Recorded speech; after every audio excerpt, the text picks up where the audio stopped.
Assalamualaikum warahmatullahi wabarakatuh. Hai anak-anak, selamat datang di channel YouTube Bu Emi. Hari ini kita akan belajar bersama-sama untuk mata pelajaran tematik tema 1 muatan bahasa Indonesia. Minggu lalu anak-anak sudah mempelajari gagasan pokok dan gagasan pendukung. Nah, untuk sekarang anak-anak kembali akan mempelajari materi tersebut. Mari kita baca teks yang berjudul Bekerja sama dalam keberagaman yang ada pada buku tema 1 halaman 75-76 berikut ini. Nah, ini bacaan ini itu ada 3 paragraf adik-adik. Ini adalah paragraf yang pertama. Edo dan kelima temannya mendapat tugas untuk melakukan percobaan tentang bunyi. Sepulang sekolah, mereka berkumpul di rumahnya. Setiap orang sudah menyiapkan peralatan yang dibutuhkan. Lani dan Siti membawa beberapa kaleng yang sudah dilubangi. Udin dan Beni membawa benang kasur. Mereka berkumpul di halaman depan rumah. Keenam sekawan siap bekerja sama melakukan percobaan. Paragraf yang kedua. Saat percobaan akan dimulai, tiba-tiba terdengar azan. Siti dan Udin meminta izin teman-temannya untuk sholat. Teman-temannya mengizinkan mereka untuk melakukan ibadah. Edo meminjamkan ruang makannya untuk digunakan Siti dan Udin sholat. Meskipun Edo beragama Katolik, ia tidak keberatan rumahnya dipakai untuk sholat. Beni yang beragama Kristen, Dayu yang beragama Hindu, dan Lani yang beragama Buddha menunggu dengan sabar temannya beribadah. Keenam sahabat selalu menghargai satu dengan yang lain. Paragraf yang ketiga. Tiba saatnya keenam sekawan melakukan percobaan. Setiap orang menunjukkan tanggung jawabnya dalam bekerja.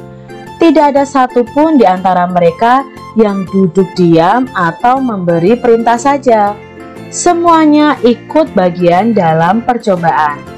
Saat Dayu membutuhkan pertolongan memotong benang, Udin datang membawakan gunting. Saat Edo kesulitan menalikan benang di kaleng, Siti ikut membantu. Keenam sahabat bekerja sama dengan semangat. Mereka hidup rukun dan saling membantu meskipun berbeda agama. Itu tadi bacaan tentang Edo yang melakukan tugas bersama teman-temannya. Setiap bacaan itu biasanya terdiri dari beberapa paragraf adik-adik. Nah, setiap paragraf itu ada gagasan pokok dan gagasan pendukung yang sudah kita pelajari di subtema 1. Gagasan pokok itu adalah ide utama yang dibahas dalam suatu bacaan, dapat berupa kalimat inti atau berupa pokok paragraf. Nah, gagasan pendukung adalah uraian atau tambahan informasi dari gagasan pokok. Kita baca dan mencari tahu gagasan pokok dan gagasan pendukung dari bacaan tadi. Kita lihat di paragraf 1. Paragraf 1 itu terdiri dari 7 kalimat.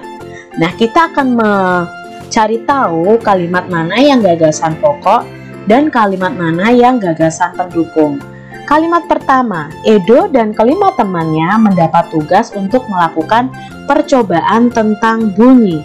Jadi mereka mendapatkan tugas untuk melakukan percobaan tentang bunyi.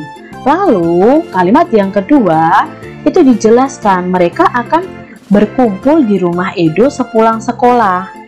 Kalimat ketiga, mereka menyiapkan peralatannya.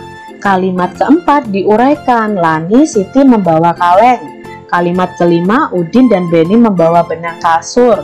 Kalimat keenam, mereka mengerjakannya di halaman depan rumah dan mereka siap bekerja melakukan percobaan.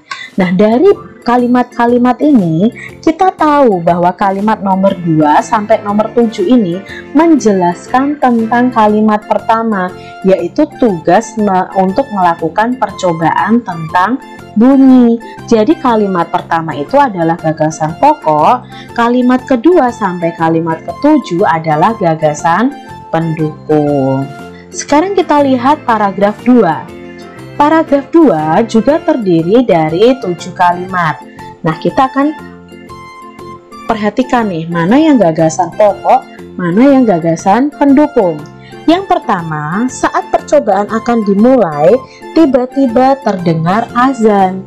Nah, Siti dan Udin meminta izin teman-temannya untuk sholat. Nah, tiba-tiba ketika mereka melakukan percobaan, terdengar azan. Lalu diuraikan, Siti dan Udin yang beragama Islam meminta izin ke teman-temannya untuk sholat. Lalu teman-temannya mengizinkan. Edo meminjamkan ruang makannya untuk digunakan sholat. Lalu Beni, Dayu yang beragama lain itu juga menunggu dengan sabar. Nah, dari kalimat ini kita bisa tahu bahwa kalimat utama itu berada di kalimat pertama, gagasan pokoknya itu berada di kalimat pertama. Terdengar suara azan, lalu dijelaskan setelah terdengar suara azan, Siti dan Udin meminta izin untuk sholat, lalu teman-temannya yang lain mengizinkan. Jadi kalimat kedua sampai ketujuh adalah gagasan pendukung.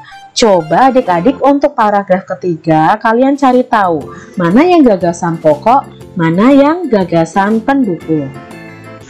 Selanjutnya kalian bisa membaca cerita berjudul Tong Sampah Gotong Royong. Nah, ini adalah paragraf pertama. Dan selanjutnya ada paragraf kedua dan paragraf ketiga. Nah, ada 3 paragraf ya anak-anak. Nah, sekarang kita akan belajar mencari tahu gagasan pokok dan gagasan pendukung dari bacaan tadi. Paragraf pertama itu Kak Citra ubah dalam bentuk masing-masing kalimat ya. Nah, di sini Kak Citra buat dalam 4 kalimat. Nah, ada yang berbeda setelah senam pagi pada hari Minggu. Warga berkumpul dengan berbagai peralatan dan perlengkapan di lapangan kampung. Nah, di sini diberitahukan bahwa setelah senam pagi itu ada hal yang berbeda. Lah, halnya yang berbeda itu apa? Lah, hal yang berbeda itu semua warga kampung berkumpul di lapangan kampung. Ada yang membawa drum kosong, bilah-bilah bambu, karung plastik bekas, ember bekas, lalu ada kaleng cat, ada wadah dan sebagainya. Berarti di sini kalimat pertama itu adalah gagasan pokoknya dan sisanya adalah gagasan pendukungnya atau gagasan penjelasnya. Itu pada paragraf pertama. Lalu pada paragraf kedua, pagi hari Pak Made dan keluarganya harus melakukan ibadah pagi terlebih dahulu di pura. Nah, di sini diberitahu bahwa Pak Made dan keluarganya itu beribadah di pura. Nah, sementara itu warga bekerja sama sejak pagi bergotong royong menyiapkan tempat sampah baru. Nah, di sini dijelaskan Pak Made pergi ke pura, sementara warga yang lain itu mereka mulai bekerja sama, mulai bergotong royong. Maka kalimat pertama ini termasuk gagasan pokok dan sisanya itu adalah penjelas dari gagasan pokoknya. Seperti itu adik-adik.